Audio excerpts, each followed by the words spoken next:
You, and only you, capital Y-O-U, are the subject that impacts the burning desire in your imagination. The second great teaching was a man named Neville Goddard, passed away in 1972, lectured over in California, particularly in the 40s and 50s and 60s. I read his book, The Power of Awareness, 7 times. I gave it to each one of my children at Christmas a couple of years ago, and they called me up and they said, "Dad, it's great, but I don't understand it. It's a little heavy." I said, "Well, then maybe it's part of my dharma to make it a little clearer." And chapter 27, the last chapter of his book, The Power of Awareness, it says this: in all of creation, in all of eternity, in all the realms of your infinite being, the most wonderful fact is that which is stressed in the first chapter of this book. You are God.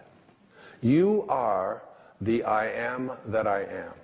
You are consciousness. You are the creator. This is the mystery. This is the great secret known by the seers and prophets and mystics throughout the ages. This is the truth that you can never know intellectually. If you want to understand something intellectually, what you must do is analyze it, come up with a formula for it, study it, look at other experts about it, and come up to a conclusion. If you want to understand something spiritually, you must first experience it. You must come to know this within. In the New Testament, which I read completely before I wrote Wishes Fulfilled, Jesus is about to be stoned. And he says, "Why would you stone me?" And they say, "Because you blaspheme. You are a man, and you claim to be God." And Jesus responds in his words, "Is it not written in your laws that I have said you are gods?" All of you. We are all gods. We have within us, not the God that so often we are taught is outside of us, but the God that is love, the God that is perfect love, the soul that wants to expand because it is infinite and doesn't want to be restricted. And I came across some great teachings that were sent to me. They showed up, as we often think they show up as accidents, but you come to realize that there are no accidents in this universe. Everything that takes place have the pieces moved around by something bigger than all of us. And so it was called the I Am Discourses. And I quote from the I Am Discourses.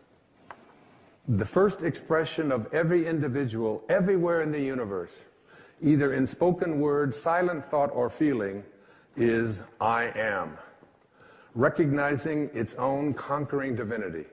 The student, me, you, all of us, endeavoring to understand and apply these mighty yet simple laws, must stand guard more strictly over his thoughts and expression, in words or otherwise. For every time you say, I am not, I cannot, I have not, you are, whether knowingly or unknowingly, throttling that great presence within you. In my study of the work that I mentioned earlier, particularly the work of Neville and the work of U.S. Anderson and the I Am Discourses, I came up with, in putting that all together, what I call 5 wishes fulfilled foundations for being able to attract into your world and become the kind of person that you expect yourself to be. Remember what I said about the quote on the wall of the swimming pool. If you want to accomplish anything, which means to become an extraordinary level of consciousness person, you must first expect it of yourself. You must see yourself and be unafraid to say to yourself, I am connected at all times to my source, to the divine mind, to the Tao, to God, to that which is the creator of all. I am a part of it. And the first of these 5 foundations I call imagination. Imagination. Many of our greatest thinkers have spoken about the power of imagination. William Blake said that what is now proved was once only imagined. Now think about the importance of that. If you want to have something show up in your life, the kind of person you would like to become, manifest something new into your life, something powerful, whatever it might be, you obviously must first be able to imagine it. Your imagination. This is yours and yours alone. You can place anything into your imagination that you want to place there.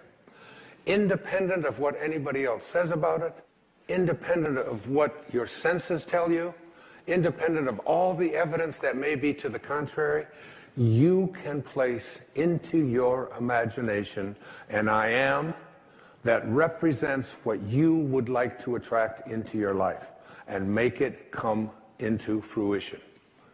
Einstein's most famous quote, one of his most famous observations, he said, imagination is more important than knowledge. Knowledge is limited.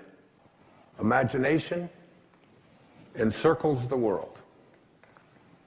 Placing these I ams into your imagination, I had some of you I'm sure know about it because it's been all over the papers and so on, a diagnosis of leukemia a couple of years ago. And for a while, I kind of began to believe some of the things that were being told to me about what happens when you have this particular kind of leukemia. And I have instead, in the last year or so, had some of the most amazing, astonishing things happen into my life, where I have felt I was just so alive and so strengthened and so fully connected to my source, knowing. I mean, basically, I have a knowing in here that life itself is a sexually transmitted terminal disease, okay? I mean, that's basically the fact, all right? So I'm not saying that all you have to do is put into your imagination an I am that says I'm going to live forever. That isn't, but every moment that you do have until you are called can be a moment of exquisite, extraordinary power, living from that place. And that's the decision that I made. I have never felt so powerful as I have the last several years, since I recognized the power that I have in my imagination to place something there and live from it. Einstein once said, if you want your children to be intelligent, read them fairy tales. If you want your children to be more intelligent, read them more fairy tales. It's one of the reasons I've taken to writing children's books, to give children an opportunity to explore that thing called their imagination from the time that they're just little boys and little girls. And what I have in my imagination is a do not disturb sign. And it's like mentally inside, I've placed that in there. I do not anyone to disturb or try to change around anything that I have placed in there about what is possible for me. So you never want to place into your imagination any thought that you would not want to materialize. You never want to allow in your imagination to be contaminated by the way life used to be. Your imagination is yours. Don't let any other people influence you. Never allow people's ideas about what is possible or impossible for you to occupy your imagination. A disturbing element is someone who has in their imagination the possibility that they can do anything, that all things are possible. Again, it's one of those great lines from the New Testament. With God, all things are possible. Now you tell me, what does that leave out? What does all things are possible leave out? That doesn't leave out the possibility that we can defy gravity, that we can soar, that we can heal ourselves, that we can create magnificent prosperity in our life, that we can change the world.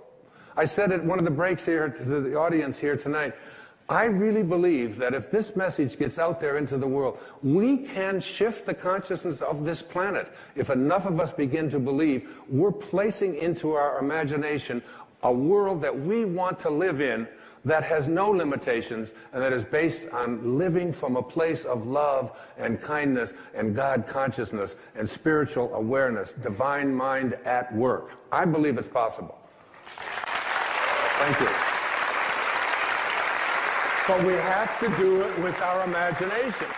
It has to begin with our imagination. Collectively, if enough of us begin to believe that we can create that kind of a world, if public television can put on these kinds of programs, which is why I am a part of public television, because this is what they broadcast. This is what comes into our homes. The energy of all things are possible, not the energy of violence and hatred and, and all of the silly stuff that you see so frequently on commercial and cable television, especially the violence and especially the rude communication between young children and their parents and so on.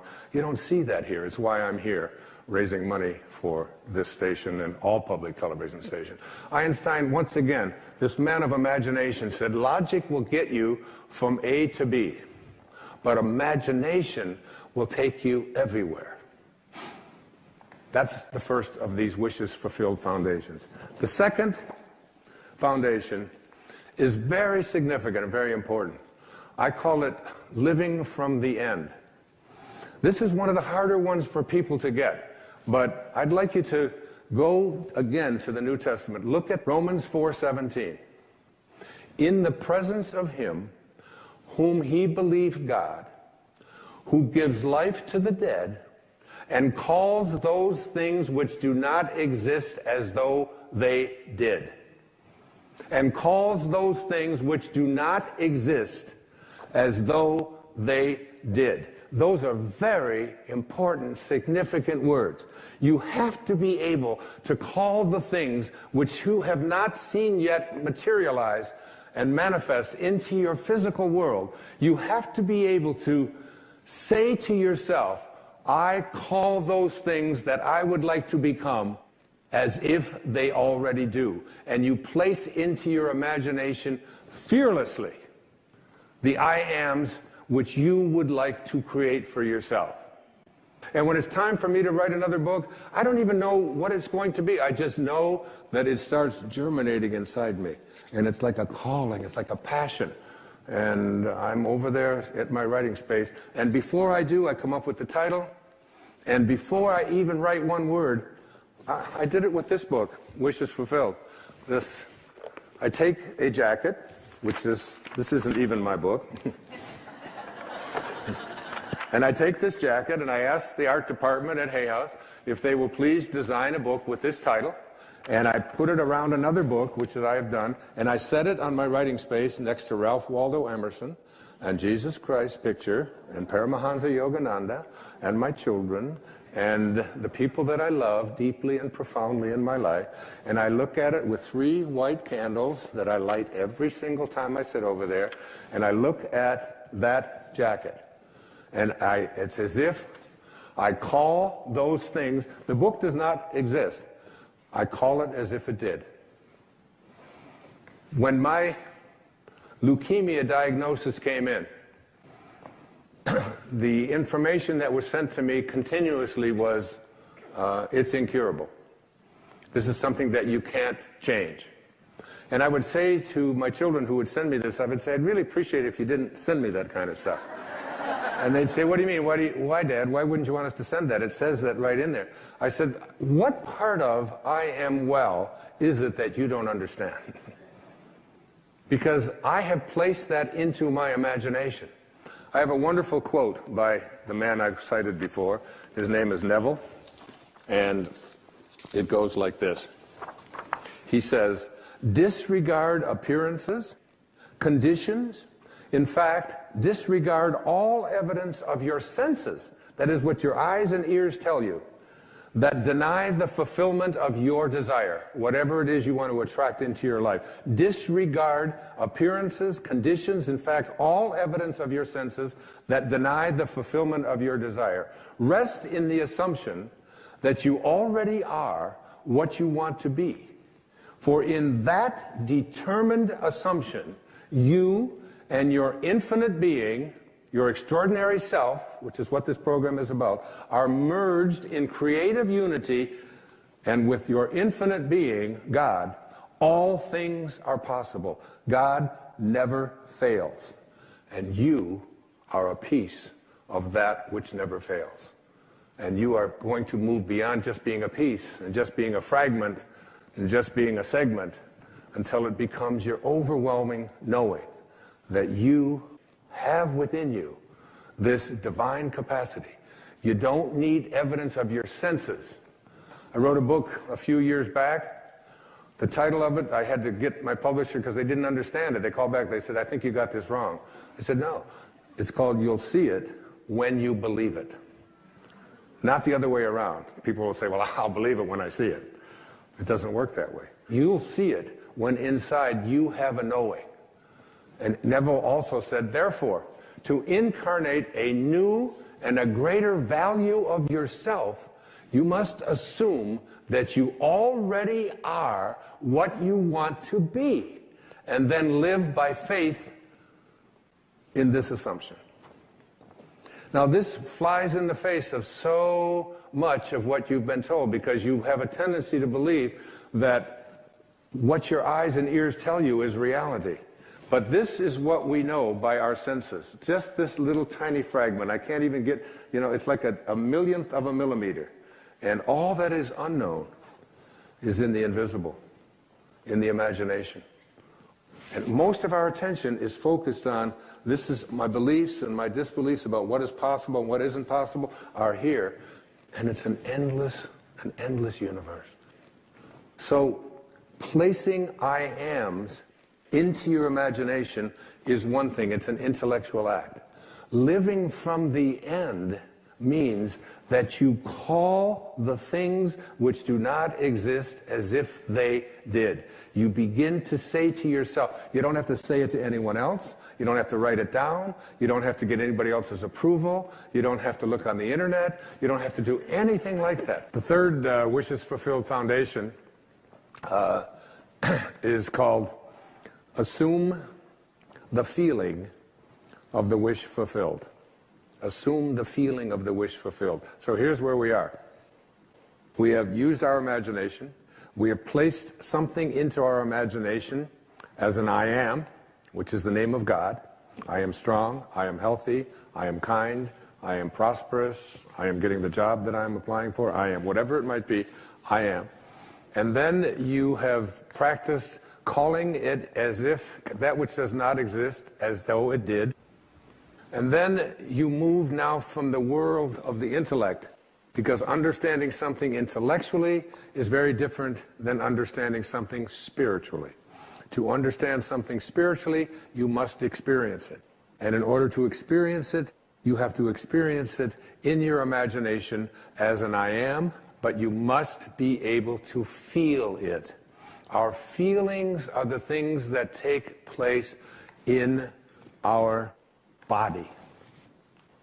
It says, Neville says, and I have this on next to my bed where I live in Maui, make your future dream a present fact by assuming the feeling of the wish fulfilled. So whatever it is that you would like to experience in your life, remember, your imagination is yours. Everything that now exists was once imagined. Therefore, everything that is going to exist must first be imagined. Okay? Henry David Thoreau had probably the greatest definition of success that I have ever heard. He said, if you advance confidently in the direction of your own dreams and endeavor to live the life which you have imagined, you will meet with a success unexpected in common hours. It will chase after you if you can place into your imagination what it is that you would like to attract and begin to feel it. Listen to Neville. This is one of my most favorite quotes from The Power of Awareness. That which you feel yourself to be, you are. And you are given that which you are. So assume the feeling that would be yours were you already in possession of your wish. And your wish must be realized. So live in the feeling of being the one you want to be, and that you shall be. Every feeling makes a subconscious impression. And unless it is counteracted by a more powerful feeling of an opposite nature, it must be expressed. Your feelings are different from your thoughts. Your feelings are what you experience in your body. The dominant of two feelings is the one expressed. I am healthy is a stronger feeling than I will be healthy. I am healthy says I feel healthy, and I feel healthy. I feel great. I don't determine if I am well on the basis of what it says on a piece of paper or on the basis of what somebody else out there tells me. I live my life feeling within my body that I am strong, I am capable, I am able. And that is not just something that I say. It's not just an affirmation. An affirmation is an intellectual exercise. This is a spiritual knowing within that I am well, I am content, I am prosperous. But the words that Neville used there are the subconscious.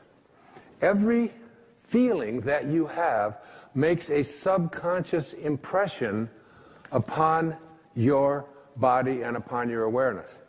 Now, you need to understand the subconscious mind of yours.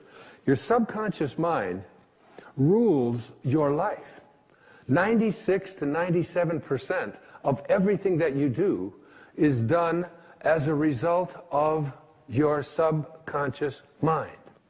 And when your subconscious mind gets programmed, it goes ahead and responds to whatever it is your conscious mind has placed into it. This subconscious mind of yours is most impacted by your feelings. A change of feeling is a change of destiny. A change of feeling is a change of destiny. Write it down. Stick it on the wall next to your bed. If you came into where I sleep, you would see that. I look at that all the time. I want to practice putting into my subconscious mind the assumption of the feeling of what it is that I would like to attract into my life as if it already existed, and to feel it, not just to think it, but to feel it.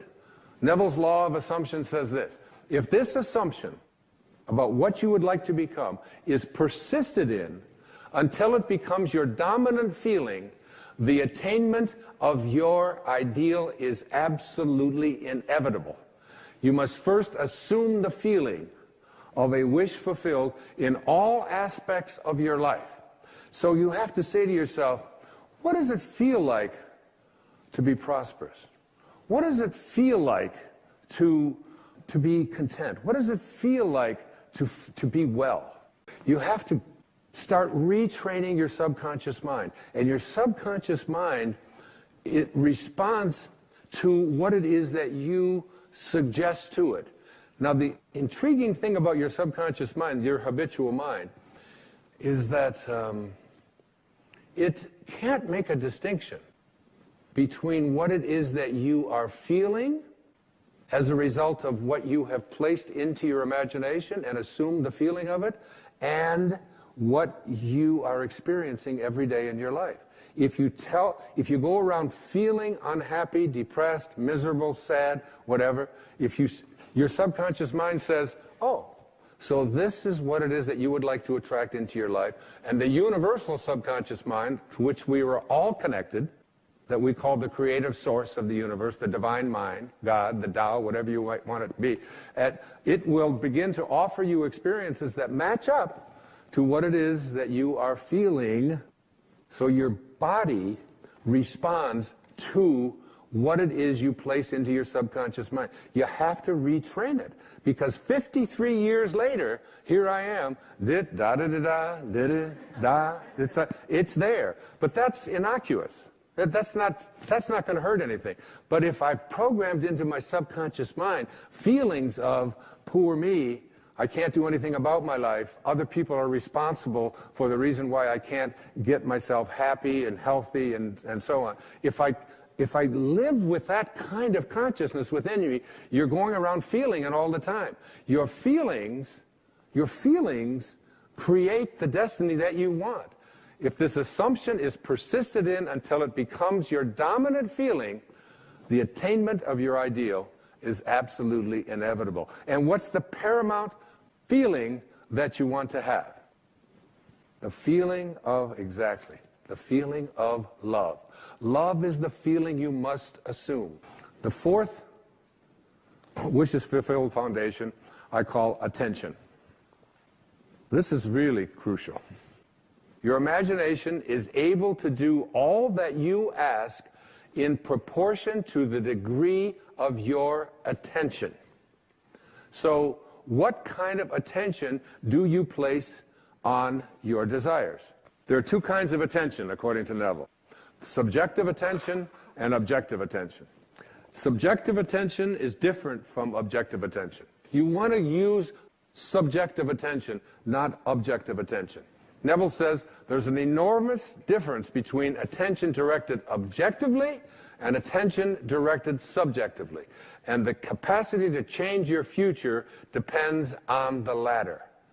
Whatever you have placed into your imagination, you always go to your reality and call that which does not exist as if it did. I am, and I have a rule about it. It's don't complain and don't explain. You don't have to explain what you have placed into your imagination. It is totally yours. One of my great teachers in my life in my early doctoral years was Dr. Abraham Maslow. He said, become independent of the good opinion of other people.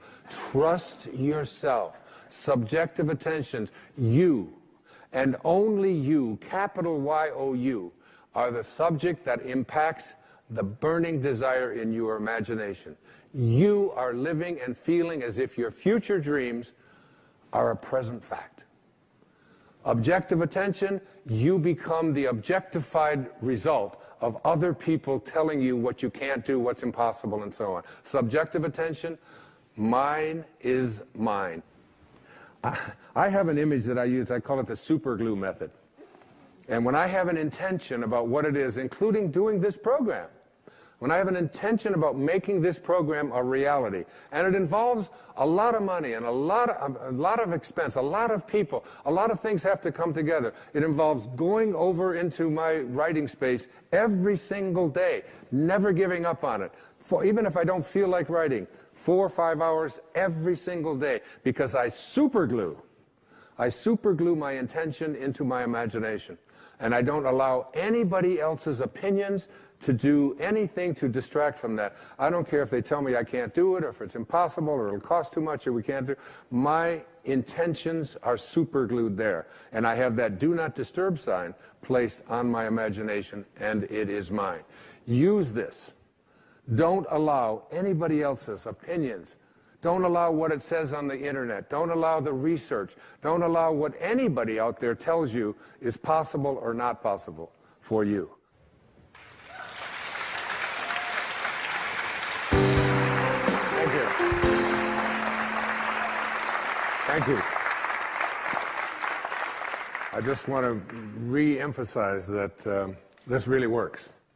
I mean, it really does work. If you just put in the minimal effort that I've been speaking about realizing how powerful your imagination is and assuming the feeling of what it is you want to be as if it already were your reality. A change of feeling is a change of destiny. The fifth foundation, the Wishes-Fulfilled foundation, I call it, Now I Lay Me Down to Sleep. And it is about the most practical of all of the 5 Wishes-Fulfilled foundations. This is something that you can do when the show is over, tonight, when you go to bed. In the book of Job, there is a very important statement. The statement says, in a dream, in a vision of the night, when deep sleep falls upon men while slumbering in their beds, then he opens the ears of men and seals their instruction. Your subconscious mind is most comfortable when you are unconscious. You are unconscious when you are in your sleep state. And in your sleep state, your subconscious mind is busy at work. And it's so important, I call it the last 5 minutes of your day. So you get into bed every day, you get into bed, you get ready to go to sleep, and you are now you're in that state between being awake and being asleep where you're getting drowsy, and you are going to marinate for the next 8 hours in your unconscious, subconscious mind. You're preparing your marinade. And the question is, how do you want to prepare yourself for having your instructions sealed? Your ears are opened and your instructions are sealed. So most people use the last 5 minutes of their day as they're about to enter into sleep to review all of the things that they don't like, and all of the things that didn't work, and all of the people that hurt their feelings, and all of the stuff that is going on in their life that they wish weren't happening. This is their worry time. This is the time when you fill your mind with all of this stuff, and then you go off into sleep, and he opens your ears and seals your instructions while you are slumbering. That's right out of the book of Job. So what you want to do is reverse this practice, because your subconscious mind is listening to how you are asking the universe to provide for you what it is that you would like to attract or manifest into your life. And if you fill your subconscious mind with all of the things that you don't want, that you don't like, that make you unhappy, that make you depressed, that make you worry, then your subconscious mind, which is impersonal, and remember, it can't make a distinction between what it is that you are feeling as a result of what you place into your mind or what is actually happening in your life. It doesn't distinguish one from the other. It's totally impersonal. It's just open to suggestion. And here you are suggesting to your subconscious mind, which will, when you awaken, you will align with the universal subconscious mind, the one mind. You know, there's millions of people out there in the world. There's millions of you watching this program. And you can see the difference between each and every one of you on the basis of your appearances. But there's only one mind. That's what the great spiritual texts all teach us. So now, if you program your subconscious mind to tell yourself, to go over all the things you don't want, all the things you don't like, all the things that shouldn't have happened, all the ways that you were mistreated, all about how terrible the economy is. And, you know, we live in a fear-based world. You want to shift away from that kind of consciousness and use the last 5 minutes of your day to program your subconscious mind with what you have placed into your imagination with your I ams. I am well. I say it to myself every night, especially when I get into that state, you know, that weird state where you're sort of half awake and you're half asleep, and you know you're heading towards that sort of subconscious place. And I just remember what it says in the book of Job. I don't want my instructions sealed by going over, I am sick, I am poor, I am unhappy. I just say, I am content, I am lucky. When I wake up in the morning, I don't say, oh, good God, morning. It's the reverse. I say, good morning, God. You know, it's like being grateful rather than being in that place where the things that you don't want are what you have programmed your life to be. I always think of this as, you know, like you have a currency. And if I were to give you currency to go out and purchase what you want, and every place you went, you took this currency that you have to purchase what you want, and you purchase what you don't want, and then when you get home and you wonder why your house and your life is filled with everything that you don't want, it's because you're insane. That's just insanity. It is. I mean, why would you take the currency that you have to buy what you do, that's there for what you do want, and spend it on what you don't want? Well, the currency that you have for attracting into your life what you would like to have, are your thoughts and your imagination and your I ams, your God consciousness. Why would you use it to say, I am unable, I am unlucky, I cannot, I will not? You're throttling, that's what it says in the I am discourses, you're throttling that great I am presence that is located within you. And so the last 5 minutes of your day, as you're about to marinate for 8 hours in your subconscious mind with your unconscious state, you want to go into that state. Even if your senses tell you, oh, you're just fooling yourself and so on. You don't want to use your senses and the internet and other people's opinions, what you see, what you hear. You want to let go of all of that and recognize that anything that you want to attract or create for yourself in your life begins with what you have placed in your imagination and have assumed the feeling of that wish fulfilled, and now you're going to practice it. Because getting stuff out of your subconscious mind is a big job. It really is. Most people are just not willing to do what it takes. I still can't get the Morse code out of my subconscious mind. I need to have a major deprogramming thing. There's that exit sign. It's always there. But that's just harmless. What isn't harmless is, placing into your subconscious mind all the things that you're reviewing about what you don't like, about what didn't happen, about who mistreated you, about how sad you are, about how this can't happen. You are a creator. Neville put it this way. He said, the feeling which comes in response to the question, how would I feel were my wish realized, is the feeling which should monopolize and mobilize your attention as you relax into sleep. How would I feel were what it is that I would like to attract and create? And I don't care what it is, whether it's about the condition of your body, the disease state that you're in, the fact that you've been overweight for 3 centuries or 3 decades or whatever it is, the fact that you've been addicted, you ignore it. Even if you're drinking the coffee and doing the drugs and drinking alcohol or eating the sugar and so on, ignore what your senses tell you. Ignore what you see on the scale. Ignore all of that and say, I am sober, I am healthy, I am well-being, I am content, I am happy, I am perfect health. Because ultimately, that's how you will attract it. You have to be able to see the wish fulfilled already in advance and call those things which do not yet exist as though they do. Now, as I get ready to conclude this program of love, there are 2 really significant things.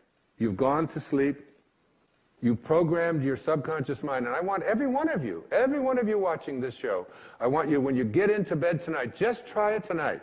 Instead of using these 5 minutes to review what you don't want, review everything that you've placed into your imagination. And keep this in mind when people say to me, and they say it to me all the time, what if I do everything that you say and it doesn't work? It just doesn't work. The student should constantly remind yourself, if it doesn't feel natural, it isn't going to work. Okay? Now, I was being interviewed on a national television show by a guy who was about 5'7" and weighed maybe 140 pounds. And he did this long, intensive interview with me. And he said, you mean to tell me that if I do everything that you say, that I can become a linebacker for the New York Giants professional football team? Because he lived in New York. And I said, does it feel natural for you to be a linebacker for the New York Giants? Does that feel natural to you? And he said, no, it doesn't. And if it just doesn't feel natural to you, then all of the rest of this is just a waste of your energy. Now, the question isn't whether you're going to become a linebacker on a professional football team. But does it feel natural for you to say, I deserve prosperity? Does it feel natural for you to say, I deserve to be in a state of well-being? I deserve for my body to weigh exactly what I want it to weigh, what it is supposed to weigh? Does it feel natural for you to say, I am beautiful, I am strong, I am capable, I am loved? If it doesn't feel natural, you've got a real problem going with your subconscious mind. You've got a Morse code in there. Did I am fat. Did I am poor. Did I am unable. You have to start reprogramming your subconscious mind to say, I came from a place of well-being. I came from a place of perfect health. I came from a place of love. And I am well-being. I am wealth. Now, on the other hand, there are some people, like there's a basketball player out there in the NBA. His name is Muggsy Bogues. Muggsy Bogues is about 2'3". Now, he's about 5'7" or 5'8". And he can dunk a basketball.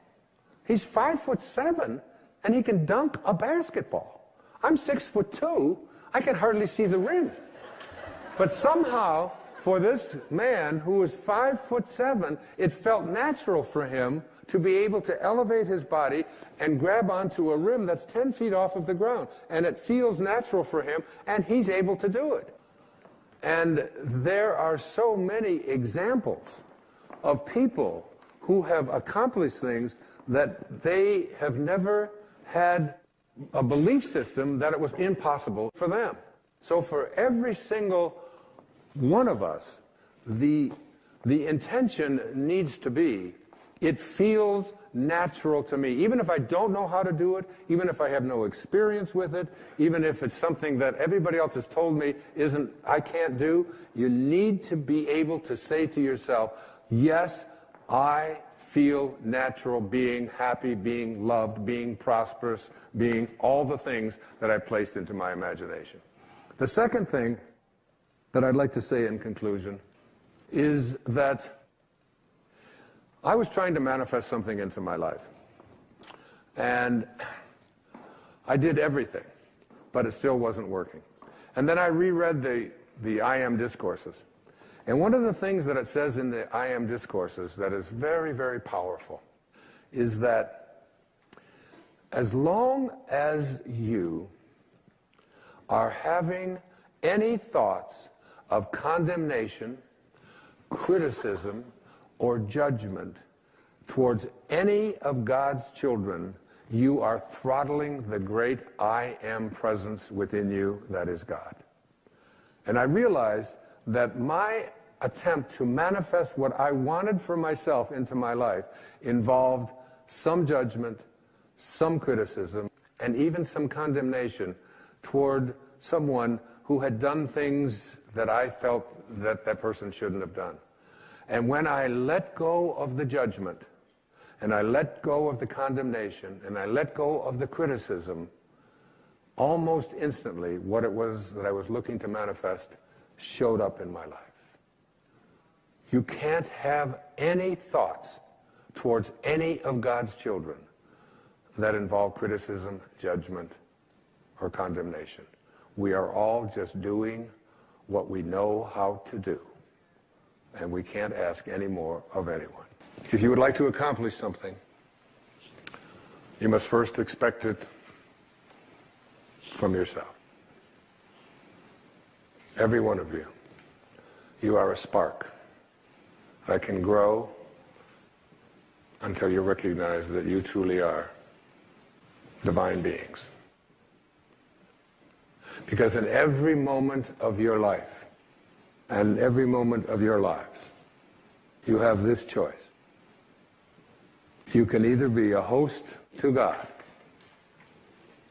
or a hostage to your ego. It's your call. God bless you. God bless you. Thank you. Thank you. Thank you.